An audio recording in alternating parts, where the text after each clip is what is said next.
मेरा नाम सिद्धार्थ है। मुझे वह दिन याद आ रहे थे जब मैं दादी के साथ उनकी स्वर्गीय सहेली के घर पहुंचा था। दादी की सहेली शहर से इतनी दूर इस छोटे से गांव में रहती थी।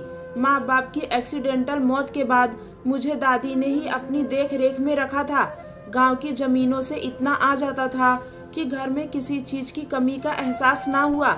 सिर्फ एक दादी थी जिनकी जबान पर एक ही बात रहती थी कि इस घर में एक बहू की कमी है। मैं हंसकर उनकी बात को हवा में उड़ा देता। दरअसल मुझे अभी तक अपनी आइडियल लड़की मिली ही नहीं थी, लेकिन जब मैं दादी के साथ गांव आया तो जिंदगी ने एक नया मोड़ ले लिया। उनकी सहेली की पोती उन्हें बहुत पसंद आई और मुझे जबरदस्ती कुर्बानी का बकरा बना दिया गया। शहर वापस आते हुए लाल जोड़े में वह भी मेरे साथ आ गई। मैंने पत्नी के लिए जो आइडियल बना रखा था वह चूर चूर हो चुका था। मैंने गांव में ही सोच लिया था कि मैं उसे कभी भी पत्नी का दर्जा नहीं दूंगा। आज छुट्टी का दिन था, इसलिए मुझे उठने की कोई जल्दी नहीं थी। 11 बजे के बाद जब मेरी नींद पूरी हो चुकी थी तो मैं फ्रेश होने वॉशरूम में चला गया। जब बाहर निकला तो मेरी व्हाइट कलर की शर्ट बेड पर पड़ी हुई थी। मतलब आज मुझे व्हाइट शर्ट पहनने को कहा जा रहा था। जब उसके हाथ की बनी हुई चाय पी सकता हूँ, खाना खा सकता हूँ, तो कपड़े पहनने में कोई हर्ज नहीं। लेकिन एक बात मुझे अब तक समझ में नहीं आई कि इस लड़की को कैसे पता चल जाता है कि मैं किस टाइम पर उठा हूँ और उसी वक्त वो शर्ट बिस्तर पर लाकर रख देती थी। या फिर जब मेरे सर में दर्द होता या फिर चाय पीने का मूड होता तो बिना कहे वो मेरे लिए चाय बनाकर ले आती। हालांकि मैंने पति वाला ऐसा कोई हुक्म भी नहीं सुनाया कि पत्नी को गुलाम बना लिया हो, लेकिन वह खुद बिना कहे उसके सारे काम करती। वह अच्छी पत्नी वाले सारे फर्ज निभा रही थी, लेकिन इसके बावजूद भी मैं उसे स्वीकार नहीं कर सका क्योंकि वह गांव की थी और मैं शहर का। उसमें वह कॉन्फिडेंस और काबिलियत नहीं थी जो मुझे एक पत्नी में चाहिए थी। वह खूबसूरत है, लेकिन खूबसूरती ही तो सब कुछ नहीं हुआ करती और ना ही सिर्फ खूबसूरती के साथ पूरी जिंदगी गुजारी जा सकती है। हर इंसान की तरह मुझे भी खूबसूरती अट्रैक्ट करती है, लेकिन इसका मतलब यह तो नहीं कि एक इंसान को खूबसूरत बनाने के लिए सिर्फ नैन नक्श ही काफी हो। इसके अलावा कई भी और चीजें इंसान को खूबसूरत बनाती है। कंघी करके मैं नीचे चला गया, तब तक वह नाश्ता लगा चुकी थी। नाश्ता करके ऐसे ही लॉन में बैठकर अखबार पढ़ने लगा। छुट्टी का दिन था, इसलिए दिमाग बिल्कुल फ्रेश था। वैसे भी मुझे अखबार पढ़ने का कोई शौक नहीं था, ना ही आदत थी, लेकिन ऐसे ही टाइम पास करने के लिए मैं अखबार की हेडलाइंस पर नजर दौड़ाने लगा। मैं हमेशा छुट्टी का दिन घर पर ही गुजारता। दादी के गांव से आने में अभी 1 हफ्ता बाकी था। अचानक अखबार पढ़ते पढ़ते मुझे एहसास हुआ कि कोई मुझे देख रहा है। मैंने नजरें उठाकर दाएं बाएं देखा, लेकिन मुझे कोई नजर नहीं आया। मैं एक बार फिर से अखबार पढ़ने लगा, लेकिन कुछ देर बाद मुझे फिर महसूस हुआ जैसे कोई मुझे देख रहा है। इस बार मैंने दाएं बाएं देखा और फिर सामने देखा तो पता चला वह लड़की किचन की खिड़की जो बाहर लॉन की तरफ खुलती है उससे चुपके चुपके मुझे देख रही है। उसकी चोरी पकड़ी जा चुकी थी, शायद इसलिए वह खिड़की से गायब हो गई। मुझे कुछ अजीब सा लगा। 2 दिन पहले जब मैं सुबह के वक्त सो रहा था, अचानक एक आवाज से मेरी आंख खुली। तब मैंने चादर के अंदर से ही देखा वो लड़की उसे बड़े गौर से देख रही थी। क्या वह हमेशा मुझे ऐसे ही घूर कर देखती है? लेकिन क्यों? दिमाग यह समझने से खाली था। मैं इन्हीं सोच में उलझा बैठा था कि वह मेरे पास आ गई। उसके कपड़ों से आने वाली खुशबू अपने बिल्कुल पास महसूस कर सकता था। शायद वह परफ्यूम इतना लगाकर आई थी कि जैसे नहाकर आई हो। परफ्यूम के साथ साथ कपड़े भी अच्छे पहन रखे थे। वह चाय लाई थी। उसने गौर से मेरी तरफ देखा। मुझे लगा जैसे वो कुछ कहना चाहती है। मैंने पूछा, कुछ चाहिए? नहीं, वो कहते कहते अचानक चुप हो गई। तो मैंने चाय उठाकर पीना शुरू कर दिया। फिर वो कहने लगी, क्या हम बाहर चले? दिल की बात जबान तक ले आई। मैंने चाय वापस टेबल पर रख दी और हैरत से उसे देखने लगा। उसने कहा, जी वो मौसम अच्छा है, हमने सोचा बाहर चलेंगे, जैसे फिल्मों में हीरो हीरोइन जाते हैं। उसने शर्माकर अपनी चोटी से खेलते हुए कहा, ओहो, कैसी कैसी गलतफहमियां हैं मैडम को। मैं तो हीरो लगता ही हूँ, पता नहीं खुद को किस फिल्म की हीरोइन समझ रही है। मैं चाय का सिप लेते हुए अंदर तंज भरी हंसी से कहा, नहीं, मैं जरा बिजी हूँ, रूखेपन से जवाब दिया। फिर उस लड़की का चेहरा बुझते हुए देखा। जहाँ थोड़ी देर पहले खुशी के रंग नजर आ रहे थे, अब उदासी थे। उसने जानबूझकर नजर चुराई और वो भागती हुई अंदर चली गई। मैं जानता था अब किचन में कोई कोना पकड़कर रोने का शौक पूरा करेंगी मैडम। मैं काफी देर तक वहीं लॉन में बैठा रहा, फिर अंदर जाकर टीवी खोलकर बैठ गया। साथ ही इधर उधर भी नजरें दौड़ाने लगा। कहाँ गई नजर नहीं आ रही थी। मैं उसको देखना चाहता था। फिर पानी पीने के बहाने किचन में चला गया, वहाँ भी वह नजर नहीं आई। फिर कुछ सोचकर अपने कमरे में गया, मगर वहाँ भी नहीं थी। यूं ही ढूंढते ढूंढते एक कमरे के पास से गुजर रहा था कि अंदर सिसकियों की आवाज सुनकर मेरे कदम वहीं रुक गए। मैं दरवाजे से कान लगाकर सुनने लगा। वह खुद से बातें कर रही थी।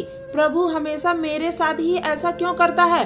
तू इतनी बड़ी दुनिया का मालिक है, एक छोटी सी खुशी भी मुझे नहीं मिल सकती। तू तो सबका मालिक है ना, जो चाहे कर सकता है, सब कुछ तेरे पास है, फिर मेरे साथ ऐसा क्यों कर रहा है? मैं दरवाजे से हटकर वापस सोफे पर जाकर बैठ गया।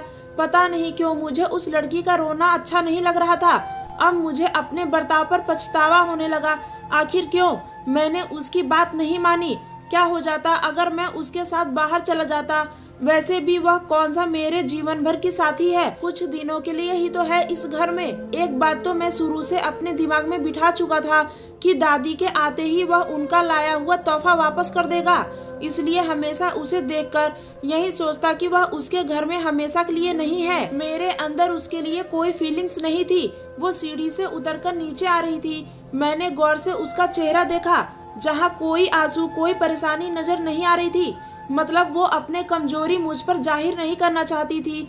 सुनो, जब वह किचन से जाने लगी तो मैंने उसको आवाज दी, आज खाना मत बनाना, हम बाहर जाकर खाना खाएंगे। जी हम, उसने पूछा। हाँ हम, मतलब हम दोनों। ओके, वो मुस्कुरा दी और हाँ कपड़े भी अच्छे पहन लेना, अगर इस तरह के कपड़ों में बाहर जाओगी तो सभी हंस हंस कर मजाक उड़ाएंगे। जी, वह मुस्कुराते हुए कमरे में चली गई। पता नहीं क्यों इस बार मुझको अपने अंदर सुकून सा महसूस हो रहा था। मैं अपनी जिंदगी में यही तो चाहता था, लेकिन इस तरह बिल्कुल नहीं। मैं अपनी पत्नी का हाथ पकड़कर सड़क पर पैदल चलना चाहता था, होटलों में खाना खाना चाहता था। हम दोनों 6 बजे ही घर से रवाना हो गए और लगभग 3 घंटे बाद लौटे। क्योंकि मैं थक चुका था इसलिए थोड़ा आराम करने अपने कमरे में चला गया। सब कुछ सामान्य रहा। एक दिन इस पगली सी लड़की ने मेरी पसंदीदा शर्ट जला दी थी।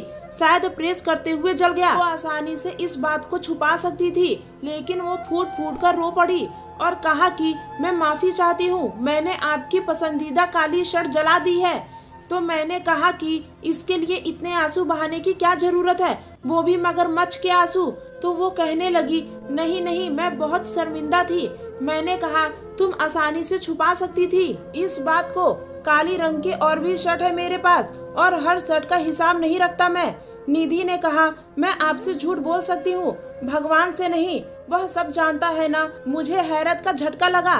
पता नहीं कैसी पागल लड़की है। ऐसी लड़कियां भी होती हैं दुनिया में। मैं सारे रास्ते उसके बारे में ही सोचता रहा। मैं अपने दोस्तों की जब शिकायतें सुनता कि शहर की पढ़ी लिखी पत्नियां पति पर हुकूमत करती हैं, न खाना बनाना न बच्चों को संभालना, हर वक्त मेकअप से लदे रहना, हंस हंस कर हर मर्द से बात करना, लेकिन मैं अपनी जिंदगी में एक बहुत अलग तरह की लड़की देख रहा था। एक ऐसी लड़की जो उसने आज तक कभी नहीं देखी थी। एक वो पत्नियां जो पति के हर बात पर ऐतराज करती, और एक निधि है कि अगर इसे कहा जाए कि रात सफेद है तो यह अपने पति के हाँ में हाँ मिलाएगी। यह लड़की तो अपने पति को पति परमेश्वर मानती है। इस लड़की के साथ रहते हुए लगभग 50 दिन पूरे हो चुके थे।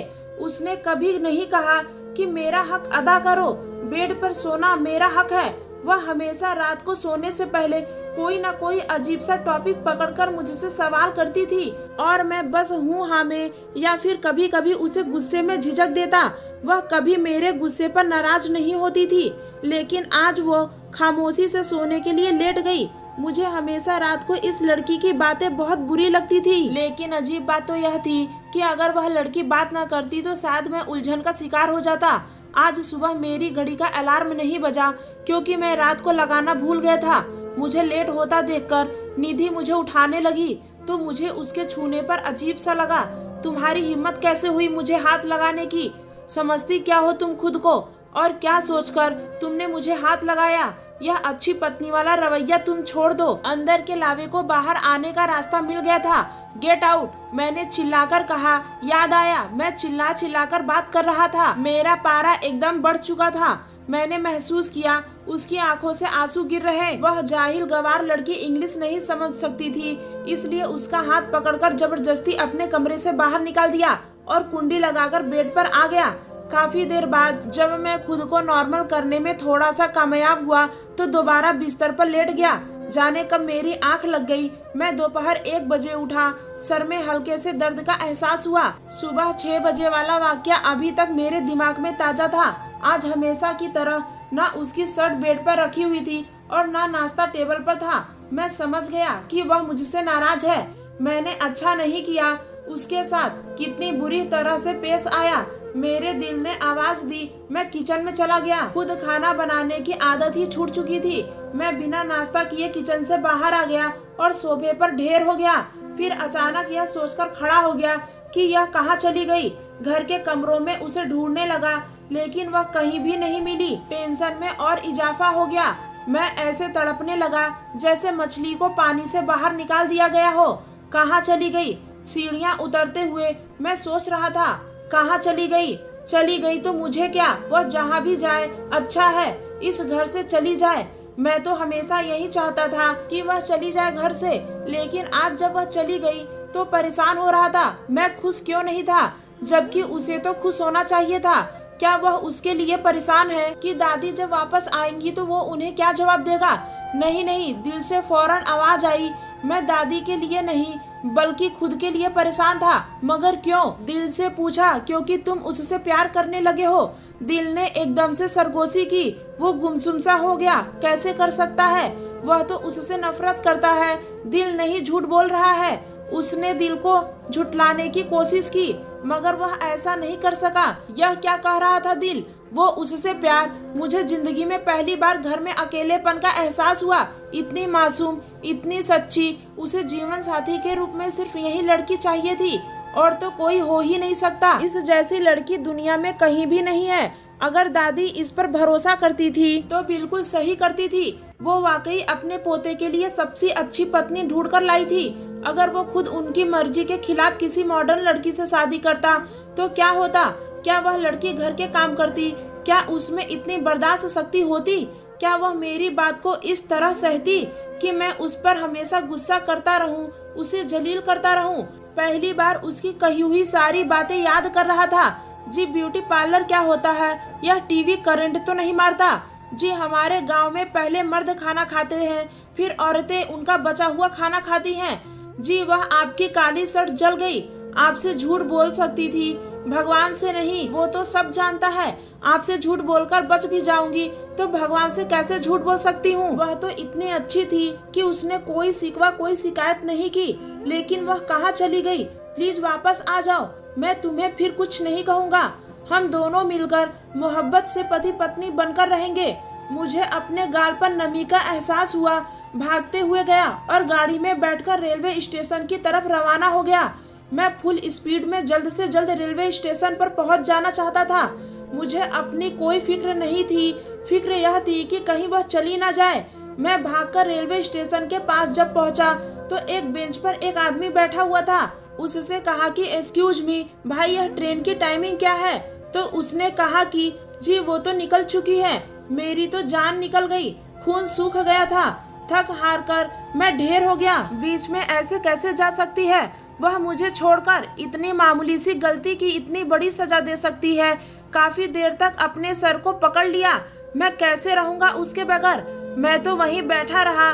फिर घर आ गया। आकर सोफे पर फिर से ढेर हो गया। उसकी आदत हो गई थी, जब वह अपने सर को पकड़े बैठा था तो उसे किसी के कदमों की चाप महसूस हुई। उसने गर्दन घुमाकर देखा तो मेरी सांसें रुक गई। सामने निधि खड़ी थी। तुम कहाँ चली गई थी?